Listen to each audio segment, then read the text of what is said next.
नमस्कार, आपण पाहतात प्रबोधन दिशा न्यूज। 14 गावातील नागरिकांना देण्यात आले विविध दाखले। प्रशासन आपल्या दारी, समाधान जनतेच्या घरी।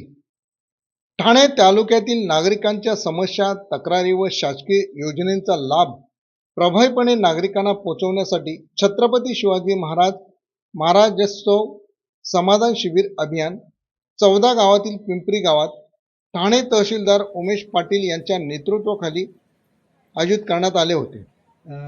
या शिबिरामध्ये महसूल, ग्रामविकास, आरोग्य, शिक्षण, रोजगार, सामाजिक न्याय, महिला व बालकल्याण, आधार कार्ड, रेशन कार्ड, ज्येष्ठ नागरिक योजना, विविध विभागांचे अधिकारी यांच्या उपस्थितीत नागरिकांच्या समस्या तात्काळ सोडवण्याचा प्रयत्न करून त्यांना घटनास्थळावरतीच दाखले देण्यात आले।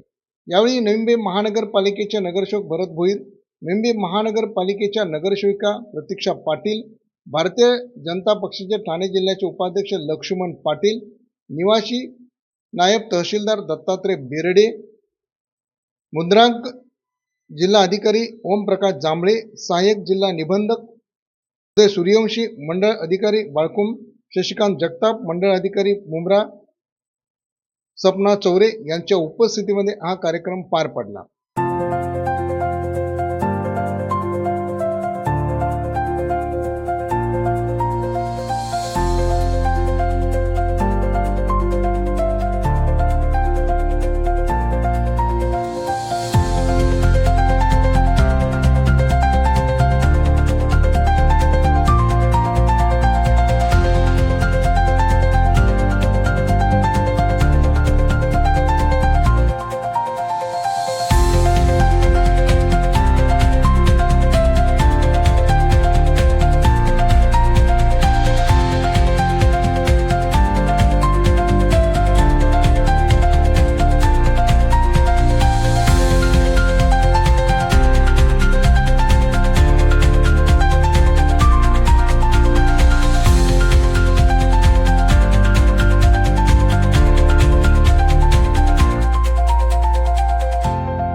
छत्रपती शिवाजी महाराजोत्सव अभियान समाधान शिबिर टप्पा 1 त्या अंतर्गत आज आपण या ठिकाणी शिबिराचं आयोजन केलेलं आहे। माननीय महसूल मंत्री बावनकुळे साहेब यांच्या संकल्पनेतून या शिबिराचं आयोजन करण्यात येत आहे। आपल्या ठाणे तालुक्यात आतापर्यंत आपण 4 समाधान शिबिर आयोजित केलेले यापूर्वी येऊरला केलेला आहे, कुक्षेतला केलेला आहे, मुंब्रेला केलेला आहे, माळगुमला केलेला आहे आणि आता या अभियानातलं हे शेवटचं शिबिर आहे। या शिबिराचा उद्देश आहे की नागरिकांना ज्या सुविधा द्यायच्या आहेत त्या आपण एका छताखाली द्यायच्या आहेत। महसूल विभागाच्या ज्या वेगवेगळ्या योजना आहेत, वेगवेगळे उपक्रम आहेत, त्याची माहिती जनसामान्यांना देणं आणि योजनांचा लाभ तळागाळातल्या सर्व लोकांना देणं, त्याचबरोबर इतर विभाग असतील त्यांना देखील या कार्यक्रमात सहभागी करून घेऊन सर्व शासकीय योजनांचा लाभ तळागाळापर्यंत जाऊन लोकांच्याच जाऊन त्यांना देणं हा या कार्यक्रमाचा उद्देश आहे। महसूल प्रशासन पारदर्शीपणे करणं, लोकाभिमुख करणं, जनतेचा प्रश्न तात्काळ निकाली काढणे, सर्वसामान्य जनता असतील, शेतकरी असेल, महिला असतील, त्यांचे प्रश्न प्राधान्य सोडवणं हा देखील या कार्यक्रमाचा उद्देश आहे।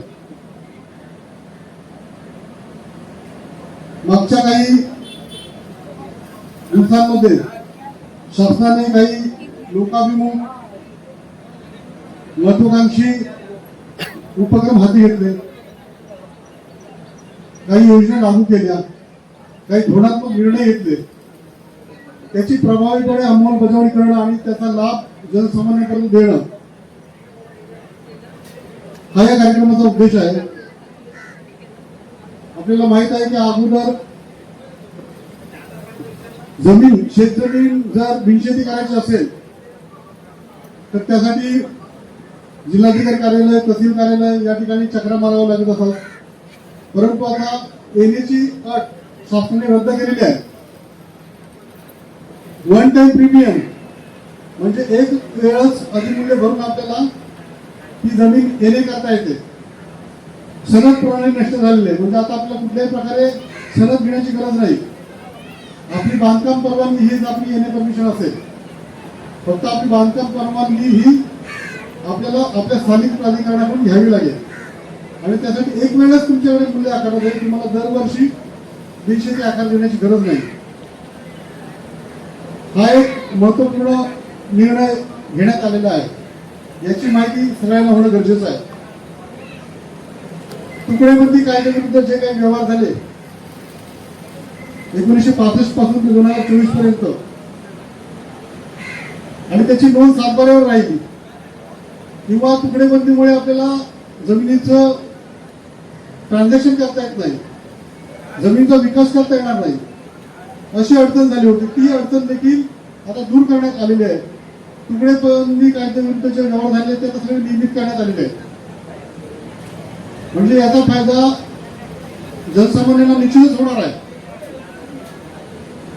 हा देखील एक धोरणात्मक जो निर्णय घेतलेला आहे त्याचा फायदा आहे. त्याचबरोबर सरकारी जमिनीवर नागरिकांचे जे काही अतिक्रमण आहेत ते देखील नियमानुसार करण्यात येणार आहेत. 25 मार्च 2026 रोजी एक महत्वपूर्ण शासन निर्णय झाला.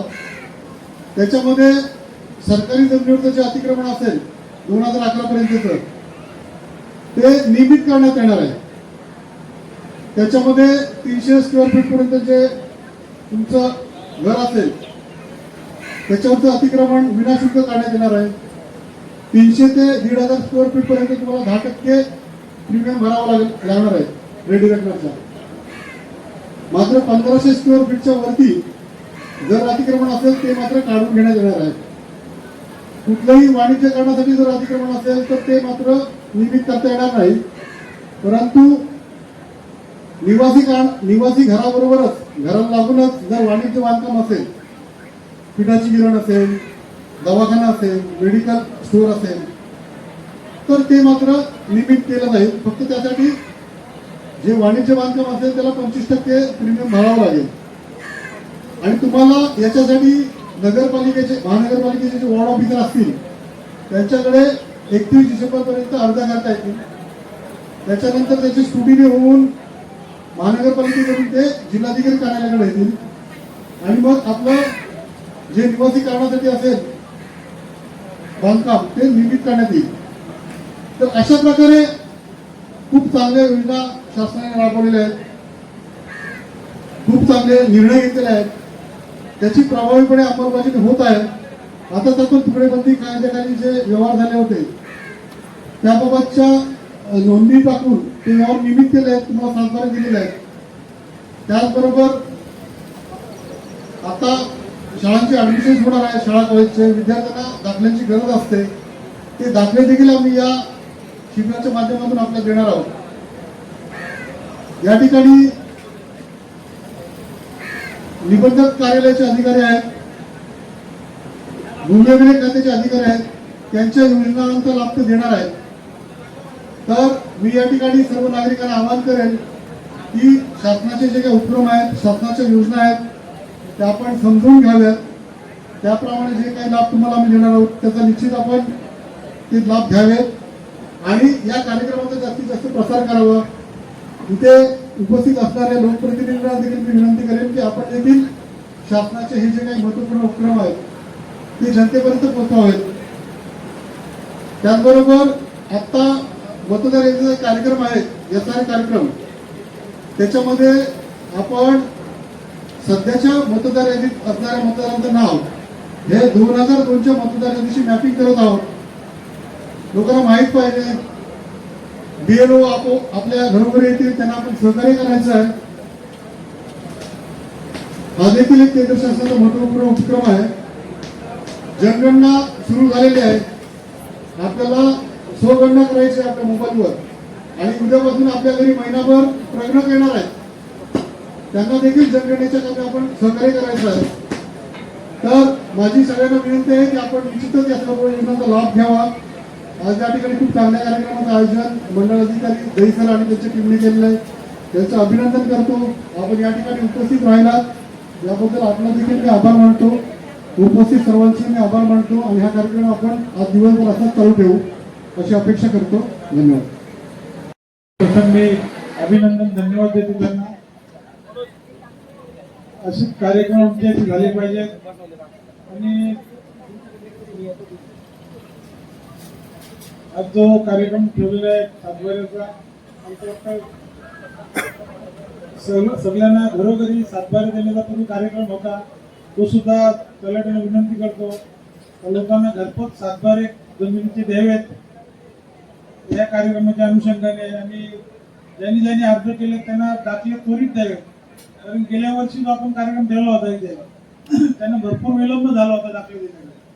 आम्ही वारंवार फोन केले तहसीलदार कार्यालयामध्ये, त्यांना बऱ्याच म्हणजे जवळजवळ 6-6 महिने लागले मला वाटतं. तसं काय आता वेळ लावून साहेबांना विनंती करतो ज्यांनी ज्यांनी अर्ज केले त्यांना 8-10 दिवसाच्या आतच त्याचे जे दाखले आहेत ते मिळाले पाहिजेत. आणि आज जो कार्यक्रम आमच्या भागात ठेवला त्याबद्दल तहसीलदार साहेबांचा आणि त्यांच्या टीमचा धन्यवाद करतो. जय हिंद, जय महाराष्ट्र. प्रथम मी अभिनंदन धन्यवाद देतो त्यांना. असे कार्यक्रम आमच्या इथे झाले पाहिजेत आणि आज जो कार्यक्रम ठेवलेला आहे सातबाऱ्याचा, आमच्या वाटतं सगळ्यांना घरोघरी सातबारा देण्याचा पूर्वी कार्यक्रम होता, तो सुद्धा तलाठ्याने विनंती करतो त्या लोकांना घरपोच सातबारे जमिनीचे द्यावेत. या कार्यक्रमाच्या अनुषंगाने आणि ज्यांनी ज्यांनी अर्ज केले त्यांना दाखले त्वरित द्यावेत. कारण गेल्या वर्षी जो आपण कार्यक्रम ठेवला होता इथे त्यांना भरपूर विलंब झाला होता दाखले देण्यासाठी. आम्ही वारंवार फोन केले तहसीलदार कार्यालयामध्ये, त्यांना बऱ्याच म्हणजे जवळजवळ 6-6 महिने लागले मला वाटतं. तसं काय आता वेळ लावून साहेबांना विनंती करतो ज्यांनी ज्यांनी अर्ज केले त्यांना 8-10 दिवसाच्या आतच त्याचे जे दाखले आहेत ते मिळाले पाहिजेत. आणि आज जो कार्यक्रम आमच्या भागात ठेवला त्याबद्दल तहसीलदार साहेबांचा आणि त्यांच्या टीमचा धन्यवाद करतो. जय हिंद, जय महाराष्ट्र.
ब्युरो रिपोर्ट प्रबोधनशे न्यूज मेंबी. पुढील बातमीसाठी अपडेट राहा. प्रबोधनशे यूट्यूब चॅनलला सबस्क्राईब करा, बेल आयकॉन दाबा.